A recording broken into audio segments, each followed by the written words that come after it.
pinapasalamatan din po namin ng Bengco Plus Foundation at ng Digi Plus na pinili niyo po na pumunta dito ngayong umaga para makinig po at matuto. Kung ano man ang katayuan natin ngayon, hindi natin kasalanan pinanganak mahirap, pero magiging kasalanan po natin kung hindi tayo umahon sa hirap.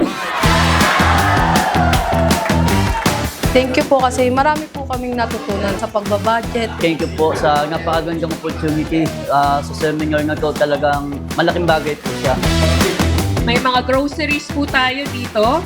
At pangalawa, may piggy bank na rin po tayo. I-consider nyo po itong ihahandog po namin sa inyo na savings startup package.